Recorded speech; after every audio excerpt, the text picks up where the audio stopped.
Welcome back to another technical video. We're gonna go through the question, the answer, and I hope that you get the solution. Guys, I hope you stay crazy just a little bit like me and work your way through to getting to that end resolution. Let's get started.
I hope that's found the resolution that you're looking for and you managed to work your way through your issue.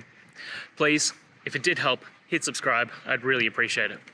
And until the next technical time you need help, have a good one.